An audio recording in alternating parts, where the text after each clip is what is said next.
Salam kerahiman. Hari ini hari pertama di bulan yang kedua, tanggal 1 Februari. Kita akan mulai bahas, diskusi, sharing, minta pencerahan dari Tuhan tentang kasih. Mari kita mulai. Dalam nama Bapa dan Putra dan Roh Kudus. Amin. Hari ini kita akan baca dari nomor 57. Oh Yesusku, Engkaulah kehidupanku.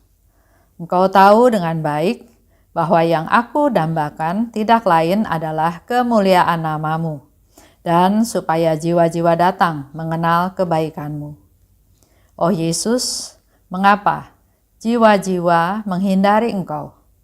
Aku tidak mengerti. Oh, andaikan aku dapat memotong-motong hatiku menjadi potongan-potongan kecil dan mempersembahkan kepadamu ya Yesus, setiap potongan sebagai satu hati penuh dan utuh, supaya biarpun sebagian saja menjadi penyilihan atas hati orang yang tidak mencintai Engkau. Yesus, aku mencintai Engkau dengan setiap tetes darahku, dan aku ingin dengan senang hati mencurahkan darahku demi Engkau untuk memberikan kepadamu suatu bukti dari kesungguhan cintaku. Oh Allah, semakin baik aku memahami Engkau, semakin kurang rasanya aku mengenal Engkau. Tetapi ketidaktahuan ini memungkinkan aku menyadari betapa agunglah Engkau. Dan kemustahilan untuk mengenal Engkau inilah yang kembali menyalakan hatiku kepadamu, oh Tuhanku. Sejak saat Engkau membiarkan aku menambatkan mata jiwaku kepadamu, oh Yesus, aku telah menikmati ketenangan dan tidak menginginkan sesuatu lain apapun. Aku menyadari nasibku pada saat jiwaku kehilangan dirinya di dalam Engkau. Satu-satunya sasaran cintaku. Dibandingkan dengan Engkau, segala sesuatu itu hampa belaka. Penderitaan, permusuhan, penghinaan, kegagalan, dan kecurigaan yang menghadang jalanku adalah ibarat serpihan-serpihan kayu yang membuat api cintaku bagimu, Yesus, tetap berkobar. Keinginan-keinginanku sungguh gila dan tak mungkin dicapai. Aku ingin menyembunyikan dari Engkau bahwa aku sedang menderita. Aku ingin tidak pernah mendapat penghargaan atas usaha-usahaku dan atas perbuatan-perbuatan baikku. Engkau sendirilah ya Yesus satu-satunya ganjaran bagiku. Engkau sendiri sudah cukup. Oh harta karun hatiku. Dengan tulus aku ingin ikut serta dalam penderitaan sesamaku, dan aku ingin menyembunyikan penderitaanku sendiri. Tidak hanya dari mereka, tetapi juga dari Engkau Yesus. Penderitaan adalah suatu rahmat yang besar. Lewat penderitaan, jiwa menjadi seperti juru selamat. Dalam penderitaan, cinta menjadi kenyataan. Semakin berat penderitaan, semakin murnilah cinta. Itu 57 ya. Cerita ungkapan betapa Yesus sangat dicintai oleh Suster Faustina. Di sini dikatakan, oh Yesusku, Engkaulah kehidupanku. Sumber hidupnya Suster Faustina itu adalah Yesus. Napasku yang membuat aku tetap hidup, yang menjadi fokus, tujuan, prioritas hidupku, satu-satunya adalah Engkau Yesus. Ya, di hari pertama kita belajar dari Suster Faustina bahwa Yesus adalah kehidupanku. Nah, sekarang refleksi dengan kita semua. Siapa yang menjadi kehidupanku? Atau apa yang menjadi kehidupanku? Apa yang menjadi tujuan hidupku? Apa yang membuat aku hidup? Kemarahan? Balas dendam? Bisa ya, balas dendam juga menjadi tujuan hidup. Pokoknya saya nggak bakalan mati kalau orang itu belum mati. Jadi punya semangat untuk tetap hidup, tapi tujuannya untuk membalas dendam. Nah, hari ini di awal bulan Februari, Suster Faustina mengajak kita semua, dia sharing kehidupannya dia bahwa Tuhanlah kehidupanku, tujuan hidupku, napasku, kekuatanku, perhatianku, prioritasku. Buat kita semua yang masih belum jelas apa tujuan hidup kita, atau mungkin sudah jelas tapi coba dievaluasi lagi, menjadi suatu refleksi lagi, apakah benar ini tujuan hidupku? Dengan masa pandemi yang belum selesai, sebetulnya setiap manusia menurut saya mulai berubah mindsetnya, pola pikirnya mulai berubah. Banyak yang enggak seperti sebelum pandemi. Ada teman saya ya, dia punya target bahwa saya harus menjadi orang yang terkenal. Saya harus menjadi orang yang sukses. Saya harus ini, harus itu ya. Jadi ada banyak target. Tapi setelah mengalami pandemi, dia merasa sangat kecil. Dan apa yang dia kejar itu bukan yang utama. Harus sukses. Kalau udah sukses terus apa? Harus terkenal. Kalau udah terkenal terus apa? Ada ya beberapa hari yang lalu ada seorang ibu di rapat DPR, dia menolak adanya vaksin. Dan menurut sekian banyak komentar orang, dia melakukan itu katanya supaya viral, supaya terkenal. Jadi banyak macam ya orang punya tujuan. Tapi pertama-tama kita mau kembali lagi, tujuan hidup saya apa? Mari kita evaluasi bersama-sama ya. Lanjut. Yang aku dambakan, yang Suster Faustina dambakan adalah satu, kemuliaan nama Tuhan. Biar nama Tuhan itu selalu dimuliakan, dipuji, disembah. Itu targetnya, harapannya Suster Faustina.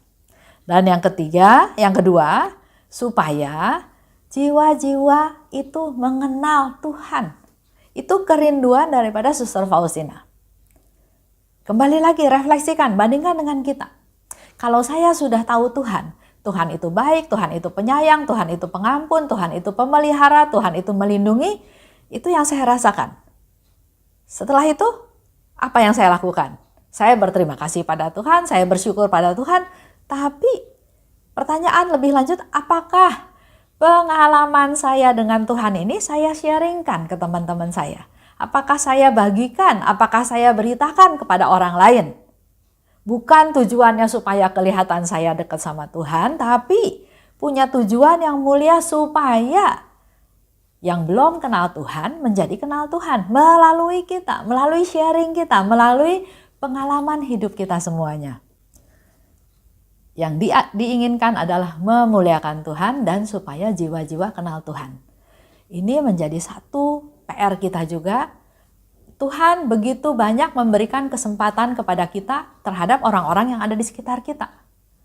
Ada yang dia nggak kenal Tuhan. Ada yang mau tahu tapi nggak tahu tanya sama siapa. Atau bahkan ada yang tahu Tuhan tapi tahunya hanya sebatas tahu.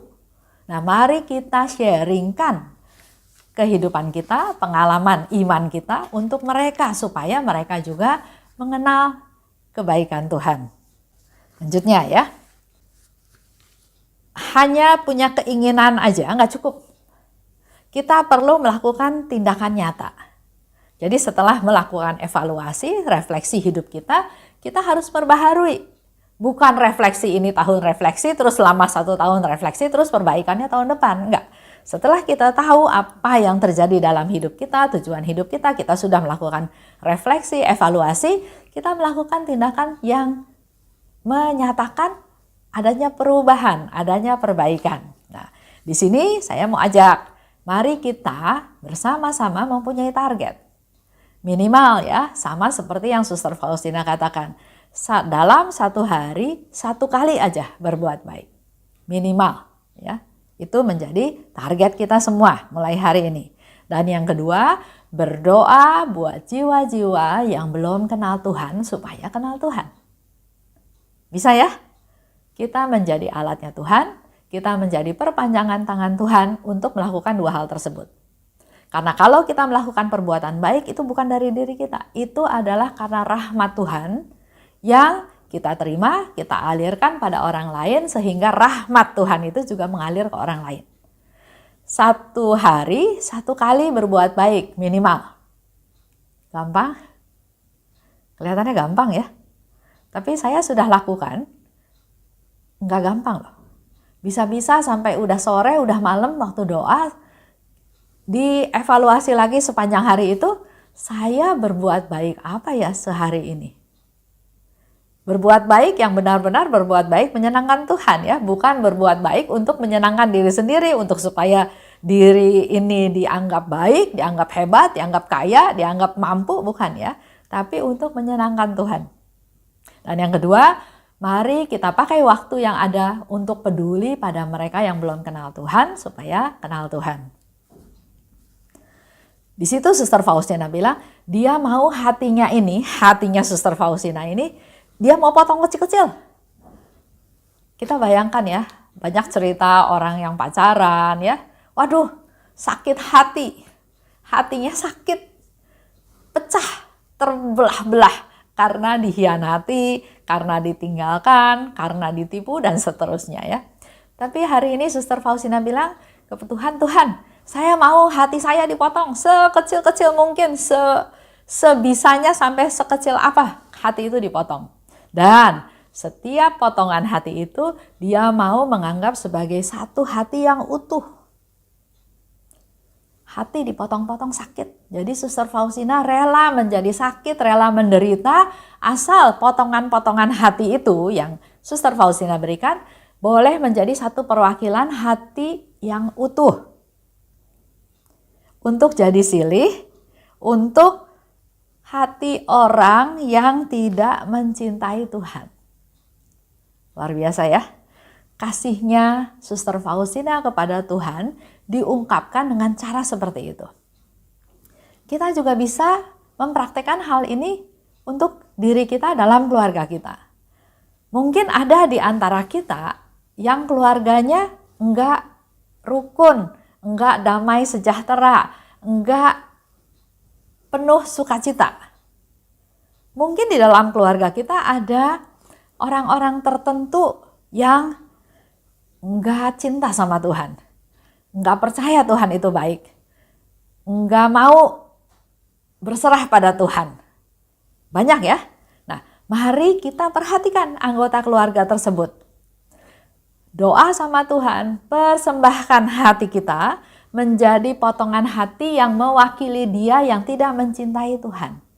Biar kita yang berkorban, kita yang menjadi silih untuk jiwa-jiwa tersebut. Mungkin dalam keluarga inti kita, suami, anak, mertua, menantu, saudara, lingkup lebih besar, keluarga besar, komunitas kita, lingkungan sekitar kita, masyarakat sekitar kita. Mari kita persembahkan. Itu sebagai ungkapan cintanya Suster Faustina kepada Yesus dengan mempersembahkan hatinya menjadi silih untuk jiwa-jiwa yang tidak mencintai Tuhan. Mau menderita. Dia katakan lagi, dengan senang hati mencurahkan darah. Kalau kita luka, keluar darah. Kalau sampai mencurahkan pasti lukanya besar sehingga darah yang keluar juga tercurah. Artinya di sini Suster Faustina rela menderita, rela mengalami kesusahan, tapi itu dia mau berikan sebagai bukti bahwa cintanya pada Tuhan adalah cinta yang sungguh-sungguh. Kesungguhan cintanya Suster Faustina pada Tuhan. Kembali refleksi juga dalam diri kita. Kita sering bilang, Tuhan saya mengasihimu, Tuhan saya mencintaimu, Tuhan saya menyembah Engkau, Tuhan saya menghormati Engkau. Pada saat kita mengalami sukacita, gembira. Tapi pada saat kita susah, pada saat doa kita sepertinya tidak terjawab, bahkan pada saat kita sepertinya ditinggalkan Tuhan. Apakah mudah menunjukkan cinta, kesungguhan cinta pada Tuhan? Malah mungkin marah ya. Tuhan, saya udah baik sama kamu, kok kamu nggak baik ke saya. Tuhan, saya sudah melaksanakan apa yang Engkau mau, kok saya berdoa nggak didengarkan doa saya. Yang ada keluh kesah. Nah, Suster Faustina mengajar pada kita bahwa penderitaan itu bukan untuk dikeluhkan, bukan untuk dihindari, tapi biar itu menjadi bukti kesungguhan cintanya Suster Faustina pada Tuhan. Refleksi lagi ke diri kita masing-masing. Apa bukti saya mencintai Tuhan? Silahkan direnungkan ya, direnungkan apakah ini atau itu bukti cinta saya pada Tuhan. Cinta yang dalam, cinta yang sungguh-sungguh, atau cinta di mulut saja, atau cinta yang belum teruji. Itu refleksi ke diri kita masing-masing. Dan melalui segala pengalaman itu, Suster Faustina bisa sampai ke satu titik di mana dia sebutkan penderitaan, permusuhan, penghinaan, kegagalan, bahkan juga dicurigai sama orang itu bukan menjadi sesuatu yang negatif, tapi itu menjadi serpihan kayu yang untuk membuat nyala apinya Suster Faustina kepada Tuhan, nyala cintanya Suster Faustina kepada Tuhan tetap bernyala. Dengan penderitaan, dengan kegagalan, dengan kecurigaan orang, itu sama dia bukan untuk dihindari, tapi untuk direngkuh, untuk diambil, untuk diterima. Menjadi serpihan kayu yang dipakai untuk membakar sehingga api cintanya pada Tuhan tetap bernyala, enggak mati. Coba kita refleksi ke diri kita masing-masing. Kehidupan kita masing-masing ya. Apakah saya mengalami penderitaan? Apakah saya mengalami kegagalan? Apakah saya mengalami permusuhan, dimusuhin orang? Atau dicurigain orang? Atau pengalaman-pengalaman yang tidak enak lainnya. Mari itu dipakai untuk menjadi serpihan-serpihan kayu, kita ambil, kita kolek, kita bawa pulang untuk dibakar, untuk supaya nyala api cinta saya pada Tuhan tetap bernyala, enggak mati. Yang dulu-dulu sering terjadi kan pada waktu kita mengalami kegagalan, mengalami penghinaan, mengalami penderitaan, udah mundur. Mundur dari pelayanan, mundur dari komunitas, mundur dari orang-orang yang menyakiti saya, yang membuat saya menderita. Serpihan api itu bukan dipakai, serpihan kayu itu bukan dipakai untuk dibakar supaya apinya bernyala, tapi justru diambil, dibawa pulang, dibuang. Hari ini Suster Faustina memberikan mindset yang berbeda. Kumpulkan.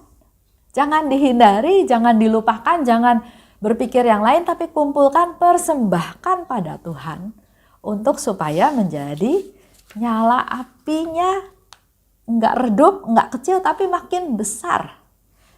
Cintanya pada Tuhan makin besar. Itu renungan hari ini.